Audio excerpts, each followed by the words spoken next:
आदिम तीर्थंकर प्रभु आदिनाथ मुनिनाथ, आदि व्याधि अगमग मिटे तुम पद में मम मात। चरण शरण है आपके तारण तरण जिहाज। भव दधि तट तक ले चलो करुणा कर जिन राज। बोलिए मंडी बामुरा के अतिशयकारी आदिम तीर्थंकर बड़े बाबा आदिनाथ भगवान की। मूल नायक 1008 श्री चंदा प्रभु भगवान की। परम उपकारी संत शिरोमणि आचार्य गुरुवर विद्यासागर जी महामुनिराज की। परम पूज्य मुनि श्री 108 दुर्लभ सागर जी महाराज की। पूज्य मुनि श्री 108 निरंजन सागर जी महाराज की। बोलिए परम पूज्य मुनि श्री 108 संधान सागर जी महाराज की। विदेशी संस्कृति ने हम सबको परतंत्र कर रखा है। ऐसा कल हमने आप सबको बताया किस प्रकार से हम पुनः अपने उस स्वरूप को प्राप्त कर सकते हैं जिस स्वरूप के लिए तीर्थंकर भगवंतों ने हमको बताया। भाद्रपद मास में 16 कारण पर्व आते हैं और उस समय हमने 16 कारण भावनाओं पर आप लोगों को चिंतन दिया था। उसके माध्यम से एक साधारण सी आत्मा भी अपने उस असाधारण गुण को प्राप्त कर लेती है, वह तीर्थंकर बन जाती है। उन 16 कारण भावनाओं के माध्यम से अभी माघ मास चल रहा है, इस महीने में भी 16 कारण पर्व चल रहे हैं और आगे चैत्र मास में भी 16 कारण आते हैं जब नव वर्ष की शुरुआत होती है। इस प्रकार से एक वर्ष में 3 बार जिस प्रकार से अष्टानिका आती हैं, कार्तिक फागुन माघ आषाढ़ के अंत 8 दिन माई, ऐसे ही 16 कारण पर्व भी वर्ष में 3 बार आते हैं। तो हमने सोचा कि तीर्थंकर प्रकृति का तो बंद करवा दिया है, लेकिन उन तीर्थंकरों के बारे में भी जिनका 1-2 दिन बाद में ही मोक्ष कल्याणक आने वाला है, ऐसे आदिनाथ भगवान के मोक्ष कल्याणक के पहले क्यों न अपन 5 कल्याणकों की बात कर ले, अकेले मोक्ष कल्याणक की क्यों बात करें। तो गर्भ जन्म तप ज्ञान और मोक्ष ये 5 कल्याणक होते हैं। कल्याणक वो कहलाते हैं जिसके माध्यम से वो न केवल अपनी आत्मा का कल्याण कर लेते हैं, अपितु जो उनके संपर्क में आते हैं उनका भी कल्याण हो जाता है, उनका भी कल्याण हो जाता है।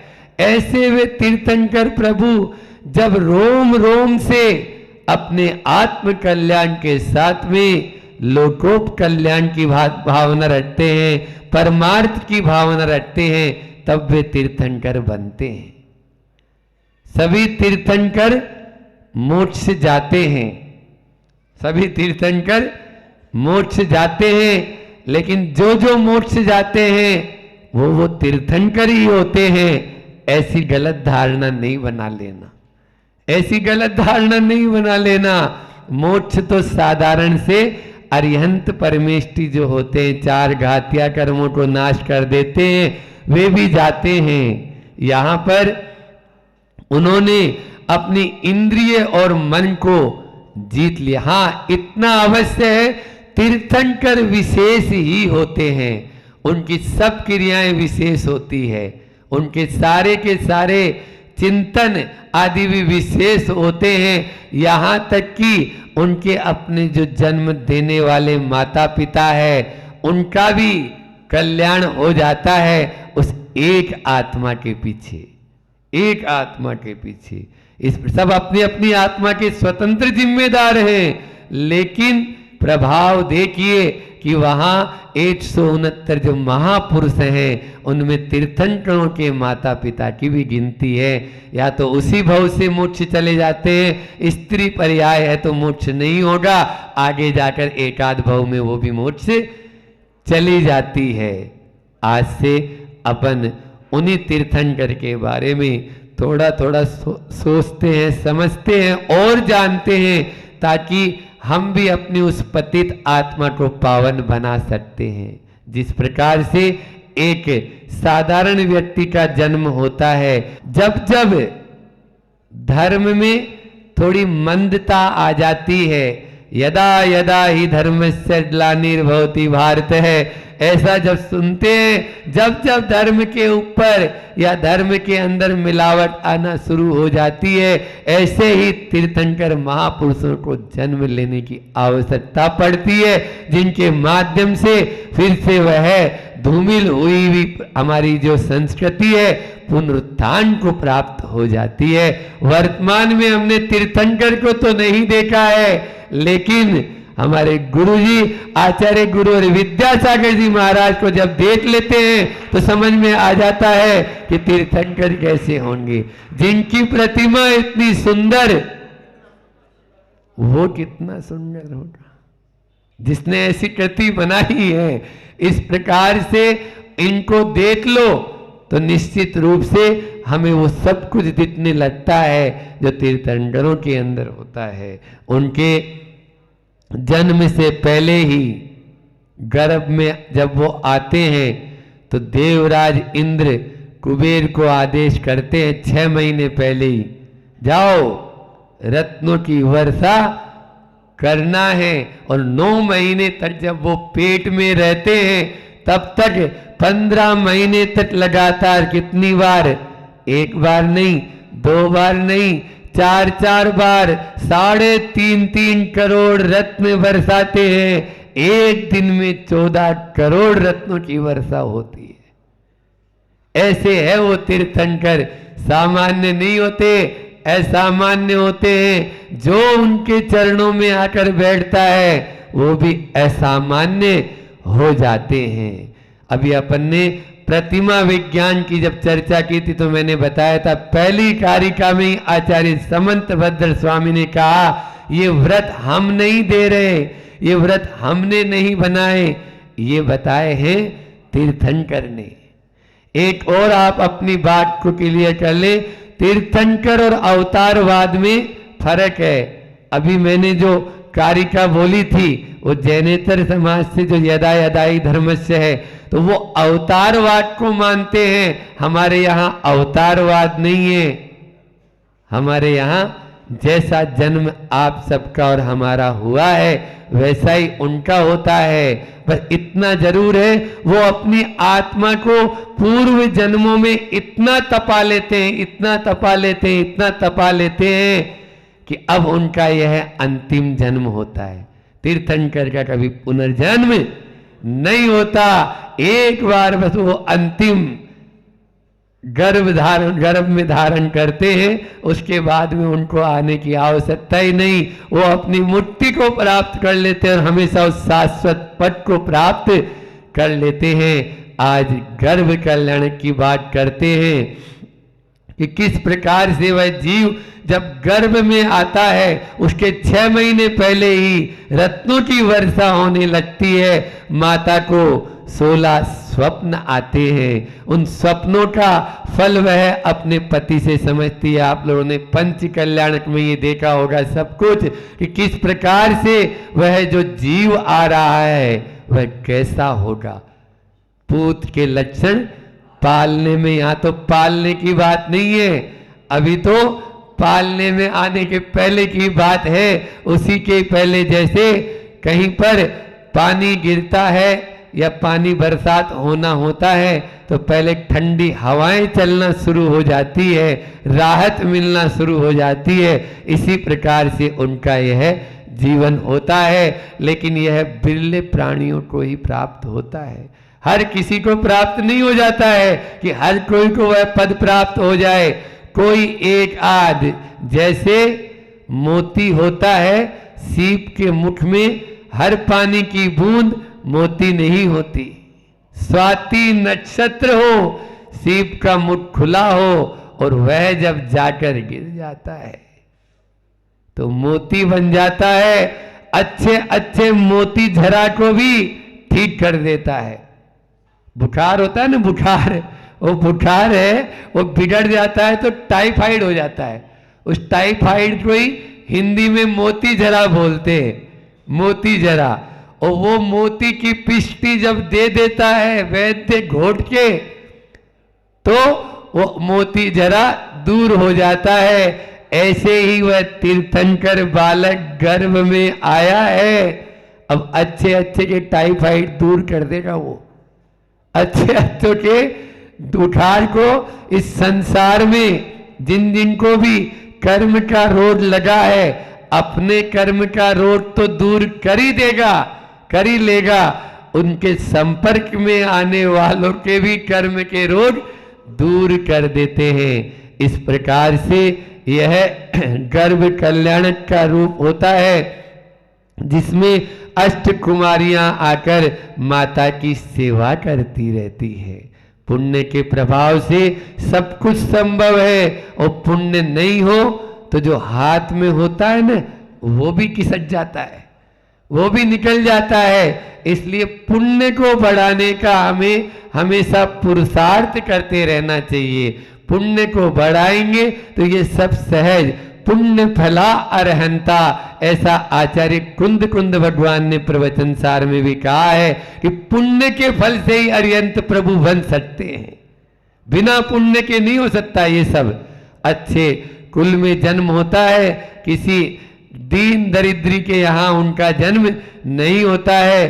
पूर्व भाव में भी सब वे राजा रहते हैं, और अभी तो राजा रहते ही रहते हैं, न केवल इस लौकिक संसार के राजा रहते हैं, बल्कि वो तो 3 लोक के राजा बन जाते हैं। 3 लोक उनको लालायित रहती है, सिर पर बैठाने के लिए, पूजने के लिए।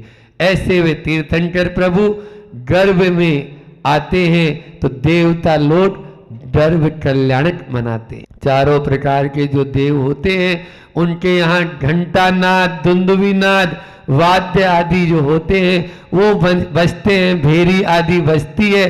पहचान जाते हैं कि तीर्थंकर प्रभु का गर्भ में आ चुके हैं। बताते हैं जब उनका जन्म होता है ना, उस समय एक समय तक नरक में भी खुशी का माहौल हो जाता है। नारकापि मोदन्ते यस्य तीर्थंकर कल्याण कहा, यानी तीर्थंकरों के कल्याणक में उनको भी खुशी हो जाती है। तो फिर इस धरती पर रहने वाले मनुष्यों की बात ही क्या है। ये बात अलग है। एक तरफ मैं बात कर रहा हूं गर्भ कल्याणक की, और इसी के साथ में उसको भी ले लूं कि आजकल की कुछ तथाकथित माताएं होती है जो गर्भ में कल्याण कर देती है। क्या बोला? गर्भ में ही कल्याण कर देती है। ये विज्ञान आज ऐसा हो चुका है, पहले से वो पता लगा लेते हैं लड़का है या लड़की है, और लड़की होती है तो उसको वहीं पर समाप्त करने की सोच लेती है। ये कैसा मातृत्व है, ये कैसा मातृत्व है? बोलो, गोद में पलने वाले के लिए असीम प्यार और कोख में पलने वाले की हत्या। ये हत्या है एक मातृत्व की, ये हत्या है धर्म की, ये हत्या है एक यानी जीते जागते इंसान की। कोई छोटा मोटा ऑपरेशन नहीं समझ लेना। इसलिए इसको शास्त्रों में हमेशा के लिए सूत्रग्रस्त बनाया। जिन्होंने इस प्रकार का कोई कृत्य किया है वो कभी भी पात्र दान देने के योग्य है ही नहीं, पूजा अभिषेक के योग्य है ही नहीं। जब तक वो योग्य आचार्य से प्रायश्चित ग्रहण नहीं कर लेते तब तक उनको कोई भी धार्मिक अनुष्ठान करने की पात्रता नहीं है। ये शास्त्रों में उल्लेखित है। इसलिए इस बात को गांठ बांध कर रख लें कि हमें ऐसा कोई भी कृत्य नहीं करना जच्चा और बच्चा की कोई रक्षा की बात हो, वो एक केवल मात्र अलग बात होती है, विशेष परिस्थिति होती है। लेकिन हम तो आज शोक के, आमोद प्रमोद के, मनोरंजन के चक्कर में ऐसा करने लगे हैं। ये मनोरंजन नहीं है, इसके माध्यम से आपका जो कर्म बंद हो रहा है वो निदत्ति निकाची कर्म जैसा बंद हो रहा है। इसलिए इन बातों को विशेष अपन को ध्यान रखनी है। गर्भ कल्याण की बात है तो संस्कारों के साथ में जीने की बात, कल हम जन्म कल्याण के बारे में जब बात करेंगे तब बताएंगे कि किस प्रकार से हमारे संस्कार होते हैं। आदि पुराण में सागार धर्मामृत में गृहस्थों के लिए यथोचित क्रियाएं बताई है। 108 प्रकार की क्रियाएं होती है, जिसमें से आधी से ज्यादा तो गर्भान्वयन की क्रियाएं हैं। गर्भ में ही किसी को आप 1 घंटे या 2 घंटे के लिए बुलाते हो तो निमंत्रण पत्र छपवाते हो, उसके घर पे जाते हो, उसको निमंत्रण देकर और बिल्कुल आप लोग हाथ जोड़कर कहते हो भैया आना है, हमारे यहाँ कार्यक्रम है। 1-2 घंटे के लिए किसी को बुलाना है तो इतनी अनुनय विनय और उसके साथ में आपके अंदर की विशुद्धि, जिसको हमेशा साथ में रखना है, उसके लिए क्या प्रबंध किया है। किसान बीज बोता है तो पहले खेती को, अपने धरती को समतल कर लेता है, घास फूस कंकड़ आदि सबको बाहर फेंक देता है। आप लोग बीज बोने की बात कर रहे हैं आज। तो जब बीज बोना है तो पहले धरती को अच्छी उपजाऊ बना लो, ताकि जो वपन होए उसमें जो फसल आए, ऐसी फसल आए जो लहला उठे, स्वयं भी अपने आप में भी झूम उठती है और जो उसको देखता है वो भी झूम उठते हैं। सबको संतुष्ट करने वाली वह फसल होती है। इसलिए बीज बोने के पहले धरती को समतल करना जरूरी है। कुछ लोग आते हैं, महाराज ये सुनता नहीं है। मैं बहरा है क्या? बोले नहीं, बहरा तो नहीं है, लेकिन हमारी बात नहीं मानता है। अब बूढ़ा हो गया है, 7-8 साल बाद में आप लाएंगे तो 7-8 साल बाद तो उसमें ऐसे संस्कार पड़ चुके हैं जिनको हटाना बड़ी मुश्किल होती है। गर्भ कल्याण की बात है, गर्भ में आने से पहले ही यदि हम ऐसी बातें सोच लें कि कैसा बीज लाना है, कैसा बीज वपन करना है, कहां से वो जीव आना चाहिए, इन सब बातों को यदि हम ध्यान में रखें तो निश्चित रूप से उस तीर्थंकर प्रभु जैसी आत्मा हमें और प्राप्त हो सकती है। हम सबको वह प्राप्त हो, तभी हम अपना और दूसरे का कल्याण कर सकेंगे। भजनकारों ने तो भजन में कह दिया, तेरे 5 हुए कल्याण प्रभु, एक बार मेरा कल्याण कर दे। मैं कुछ नहीं चाहता, मैं कुछ भी नहीं चाहूं, बस वही चाहता हूं जो पद आपने प्राप्त कर लिया वह मैं भी प्राप्त कर लूं। इन्हीं भावों के साथ में अपनी वाणी को विराम देता हूं। बोली अहिंसा परमो धर्म की। आचार्य गुरु और विद्यासागर जी महामुनि राज की। चाहे मन कहो चाहे इच्छा कहो, एक ही बात है, जहाँ इच्छा लगी वहाँ मन लगाए, और जहाँ मन को शांत कर दिया अर्थात इच्छा भी अपने आप स्वतः शांत हो ही जाएगी, कोई उसमें बाधा नहीं है। फिर आपके सामने मैंने कहा था आवश्यकताएं है, बिल्कुल आवश्यकता है, लेकिन 3 जो आवश्यकता हैं वो तो होती है और चले जाती है। एक थी समय सापेक्ष, एक थी समय सापेक्ष, एक थी स्थल सापेक्ष और एक थी संयोग सापेक्ष। कोई बात नहीं, ये है स्थल संयम, आपको बहुत अच्छे से कल समझाया था। लेकिन जो आपकी इच्छा है वो कैसी है?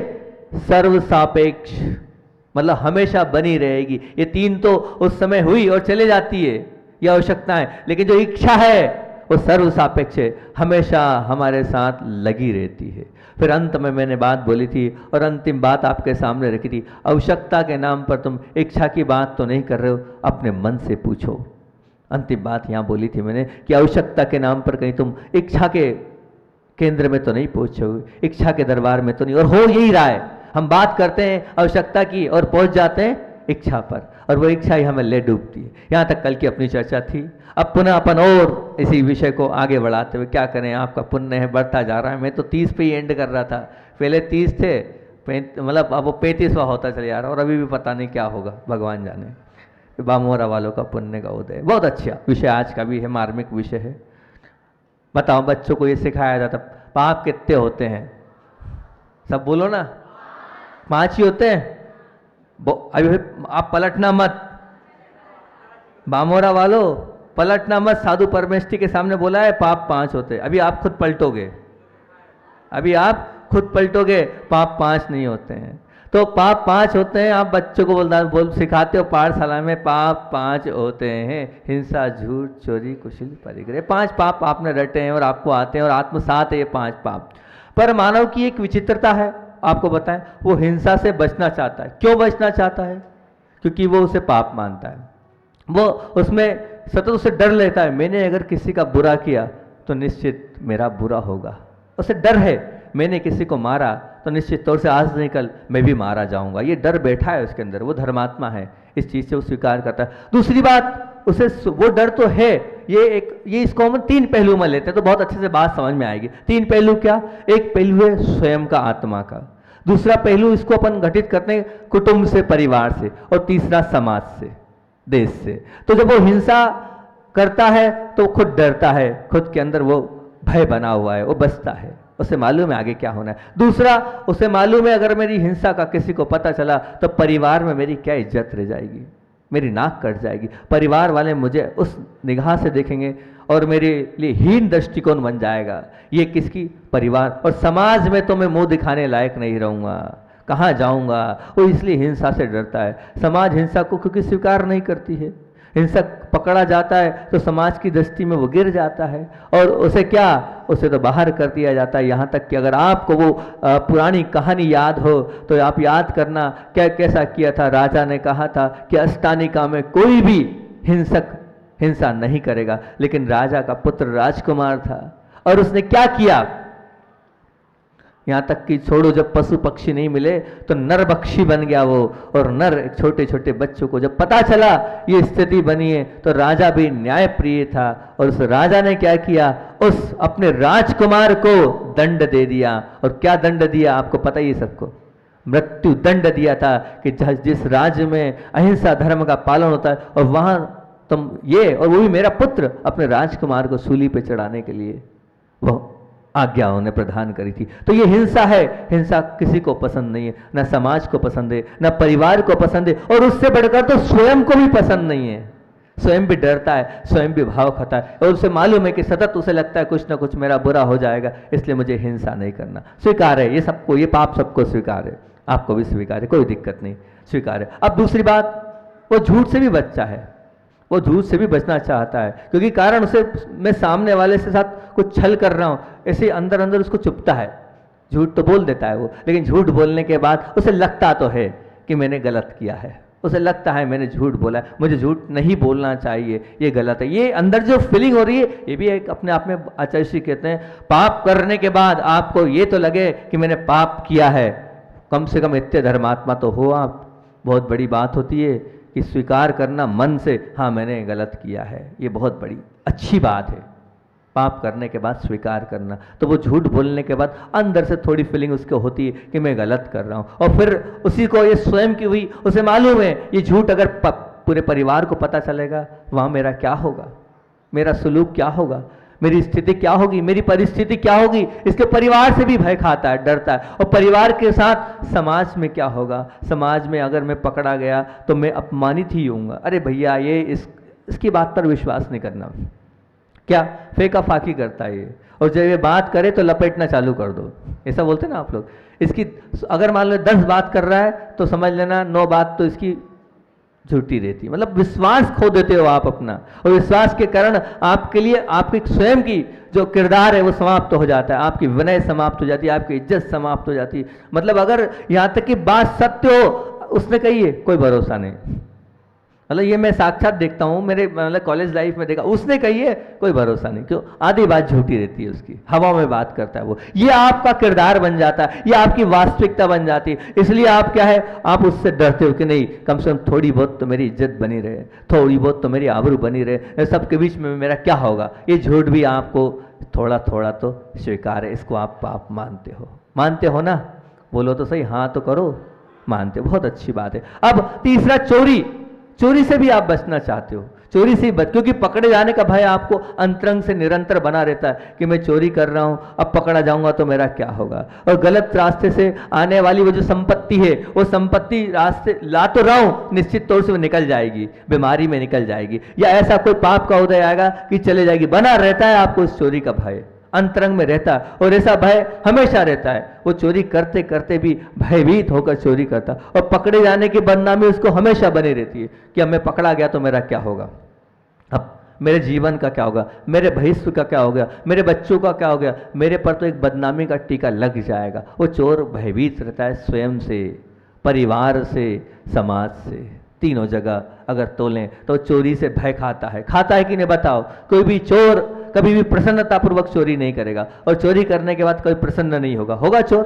कभी झूठ बोलने के बाद वो प्रसन्नता का अनुभव नहीं करेगा कि मैंने किया है, अंदर से दुखी होगा। कभी भी हिंसा करने वाला कभी भी हिंसा करने के बाद कभी प्रसन्नता का अनुभव नहीं होगा। और कभी आप शाबाशी नहीं दोगे, कभी आप मेडल नहीं दोगे, कभी आप सम्मान नहीं करोगे, ना हिंसा करने वाले को, ना झूठ बोलने वाले को, ना चोरी करने वाले को कभी सम्मानित नहीं करोगे, और उल्टा उसको धकेल दोगे, क्या कर रहे हो तुम, ये ठीक नहीं है। अब ये स्वीकार है आपको, ये तीनों पाप आपको अच्छे से स्वीकार है। अब बारी आती है व्यभिचार की।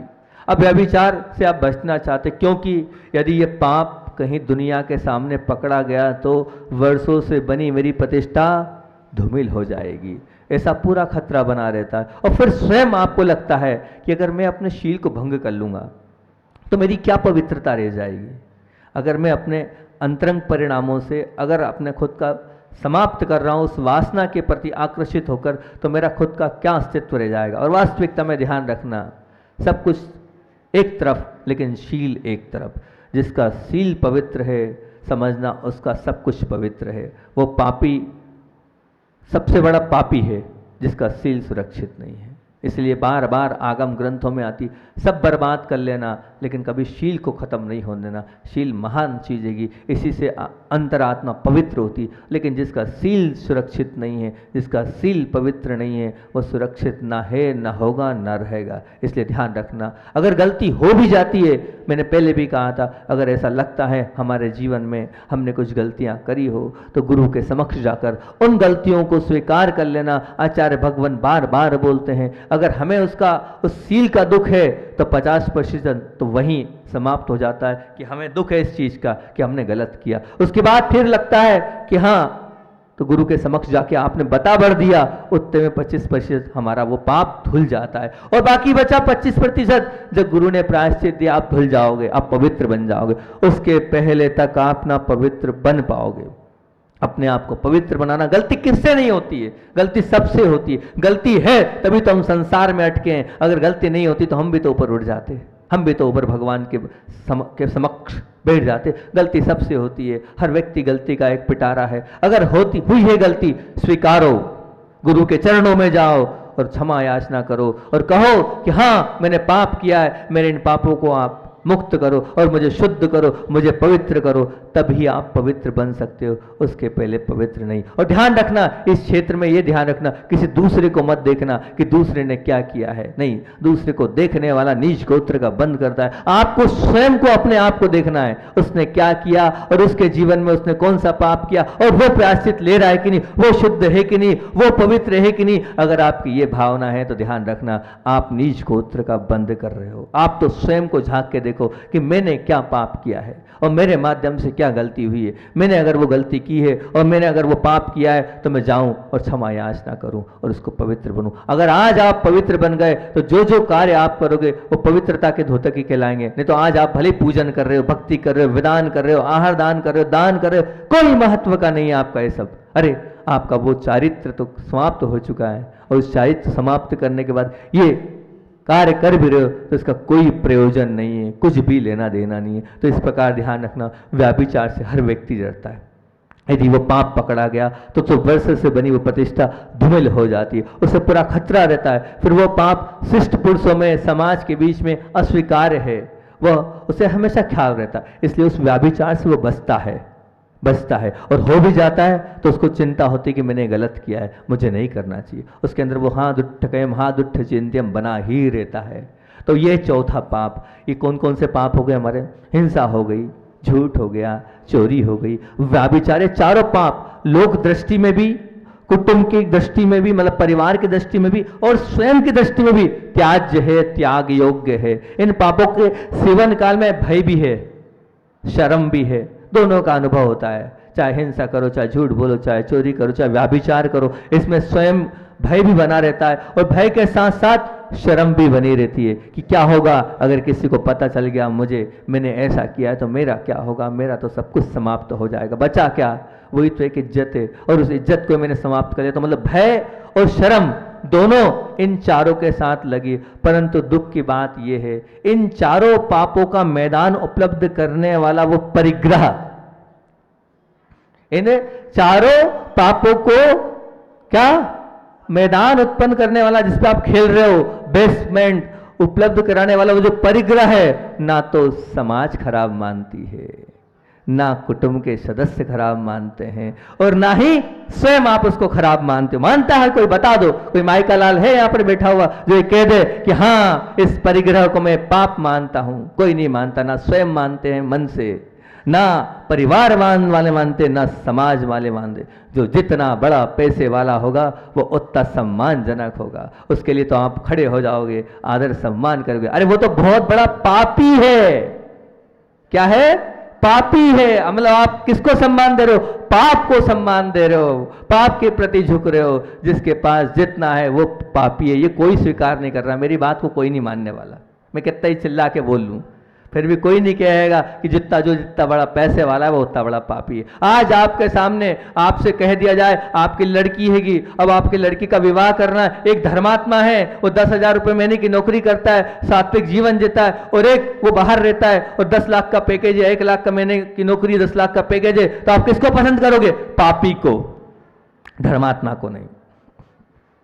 कोई यहां ऐसा कोई भी नहीं है जो कहेगा नहीं हम तो उस धर्मात्मा को करेंगे जिसका जीवन सात्विक है, जो उस 10,000 रुपये महीने की नौकरी में अपना सब कुछ चलाता। नहीं, कोई भी नहीं करेगा, सबको पापी पसंद है। क्यों आप पापी का समर्थन कर रहे हो? क्यों आप धर्मात्मा को त्याग कर रहे हो? बताओ। जब आप खुद कह रहे हो बचपन से एक ही बात पढ़ते हो, क्या पढ़ते आए हो आप? 5 पाप होते हैं। तो परिग्रह जब पाप है तो उसको पाप आप क्यों नहीं स्वीकार कर रहे हो? आप बताओ क्यों नहीं स्वीकार करे? कोई नहीं स्वीकार करेगा, मुझे मालूम है। कोई मेरी बात को नहीं मानेगा, मुझे अच्छे से मालूम है। फिर भी मेरा काम तो कहने का है। मैं तो कहूंगा कि जो जितना पैसे वाला वो उतना बड़ा पापी। खुली बात, जिसके पास जितना ज्यादा धन वो उतना बड़ा पापी। मैं नहीं कह रहा हूं, हमको बचपन से पढ़ाते आए हैं। हमारे जब हम छोटे से बड़े हुए वही पढ़ते आए 5 पाप होते। परिग्रह पाप है तो उसको पापी बोलने में कोई बाधा नहीं है। लग रही होगी मेरी बात आपको बुरी, लेकिन वास्तविक बात बोल रहा हूं। पापी हैं आप, अपने आप को स्वीकारो। जितना जिसके पास पैसा है वो पापी है। पर क्या करूं, कोई स्वीकारता नहीं, ना समाज स्वीकारती, ना कुटुंब स्वीकारता, ना कोई स्वीकारता। अरे खराब लगने की बात तो दूर, संपत्ति जिसके पास होती है वो संपत्ति के जो आसक्ति में, पाप में, धंधे में पड़ा है, उस अंधी दौड़ में लगाकर वो पैसा कमाते जा रहा है और उसको पुरस्कारित करते हो आप। देख लेना आप, इसका ज्यादा सब वो उसको पुरस्कार होता है, इसने ज्यादा बिजनेस किया, उसको बड़ी बड़ी कंपनियां और आपके समाज पुरस्कार करती है। कुटुंब भी उसके पीछे पागल हो जाता है। देख लेना 2 बेटे 3 बेटे, जिसकी सबसे ज्यादा कमाई, माता पिता का प्रेम सबसे ज्यादा उस पर। ये सत्य है, स्वीकार करना पड़ेगा आपको। क्योंकि स्वयं भी उसमें क्या, उसको स्वयं को भी कृतकृत्य का अनुभव होता है कि हाँ मैंने सब कुछ कर लिया, मेरे पास बहुत पैसा है। ये स्थिति है, ये वास्तविक स्थिति है आपकी, आपके स्वयं की। आप किसको समर्थन कर रहे हो? आप पाप का समर्थन कर रहे हो। आपके जीवन में किसका महत्व है? आपके जिसमें पापी का महत्व है। आप सब कुछ पाप को मान रहे हो, पाप को ही आपने अहम भूमिका दी है। समझे से अगर हम कहें, बहुत अच्छी बात है कि क्या कहें, तुमसे कहता हूं कि हिंसा आदि 4 पापों में कैसी है? शर्मंदगी, जो आपको नीचे झुकाने वाली है, सबके बीच में शर्मिंदगी महसूस कराने वाली है। कौन से? ये 4 पाप।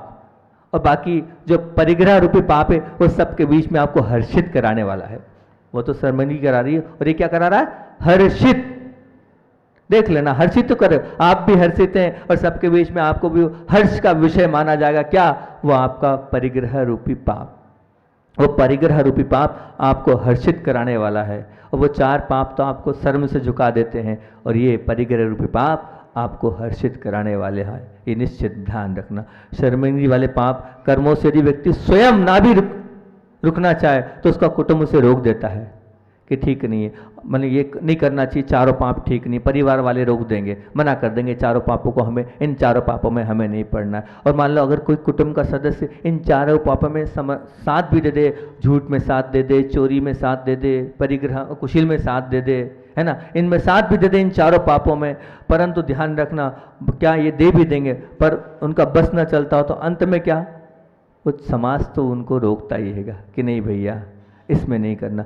परंतु हर्षित कराने वाला ये जो पाप है, ये पाप तो व्यक्ति को स्वयं ही बचना पड़ता है। इसमें कोई बचाने वाला नहीं, कोई समझाने वाला नहीं। मत कमाओ ऐसा कोई नहीं बोलने वाला है, मत मकान खरीदो कोई बोलने वाला, मत गाड़ी खरीदो कोई बोलने वाला नहीं, मत आप सोना इतना रखो अपने पास कोई बोलने वाला नहीं। इसके लिए तो अपने स्वयं को चेतना पड़ेगा, स्वयं को मानना पड़ेगा कि ये जितना धन है ये पाप है, ये स्वयं के अंदर से आना पड़ेगा। कोई समझाने वाला नहीं मिलेगा आपको। सब बोलेंगे बहुत बढ़िया, 1 लाख कमाते बेटा बहुत अच्छा, और आशीर्वाद 1.5 लाख कमाना, इसका आशीर्वाद सब यही कहेंगे। ये तो स्वयं को आपको खुद को अपने अंदर से करना पड़ेगा, क्योंकि ये हर्षित कराने वाला पाप है और इस पाप को स्वयं को बचना पड़ेगा, स्वयं को चेतना पड़ेगा। कारण है कि फिर बात रहा हूं, इस कारण क्या है, इसका प्रमुख 3 ही कारण है इसके। ना तो समाज को खराब लगता है ये पाप, ना तो समाज को खराब लग रहा है, ना ही कुटुंब को खराब लग रहा है, और ना अपने स्वयं को, चाहे वो चोर हो चाहे साहूकार हो, किसी को अच्छा नहीं लगता। मतलब सबको स्वीकार है, वो सबको अच्छा लगता है, समाज को भी और कुटुंब को भी और स्वयं को भी।